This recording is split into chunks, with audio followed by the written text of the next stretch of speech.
ദൈവജനമേ, നാം എല്ലാവരും ജീവിതത്തിലൂടെ നടക്കുകയാണ്. പക്ഷേ പലരും ഒറ്റപ്പെട്ട വഴികളിലാണ് എന്ന് മാത്രം.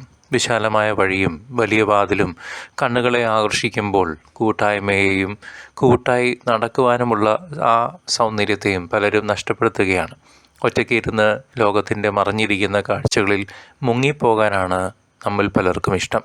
എന്നാൽ ആരെങ്കിലും നമ്മോടൊപ്പം നടക്കുമ്പോൾ കാഴ്ചകളും കാഴ്ചപ്പാടുകളും മാത്രമല്ല, ലക്ഷ്യങ്ങളും കൂടുതൽ മഹത്തായി തീരുന്നു. ഇസ്രായേൽ ഭവനവും യൂദാഭവനവും അരക്കച്ച അരയോട് ചേർന്നിരിക്കുന്നത് പോലെ ജനങ്ങൾ ദൈവത്തോട് ചേർന്നിരിക്കണമെന്നാണ് പിതാവായ ദൈവം ആഗ്രഹിക്കുന്നത്. കൂടെ നടന്നവൻ കുർബാനയാണെന്ന് കണ്ടറിയാനെന്തേ വൈകിത്ര, കുപ്പയിൽ കണ്ടത് മാണിക്യമാണെന്ന് മനസ്സിലാക്കാനെന്തേ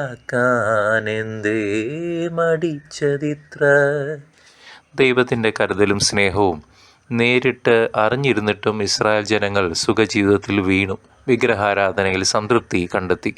എന്നാൽ അങ്ങനെ നഷ്ടപ്പെടുന്നതിൻ്റെ മൂല്യം അവർക്ക് അന്ന് മനസ്സിലായില്ല.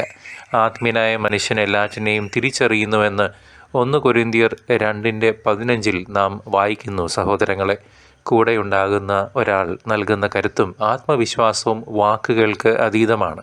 സ്നേഹമാണ് നമ്മെ ഒരുമിച്ച് നടക്കാൻ പ്രചോദനം നൽകുന്ന ഏറ്റവും വലിയ ശക്തി. ക്രിസ്തുവിൻ്റെ ശിഷ്യരായ നാം ഓരോരുത്തർക്കും മറ്റുള്ളവരോടൊപ്പം നടക്കുവാനും അവരെ കരുതാനുമുള്ള വിളിയുമുണ്ട്.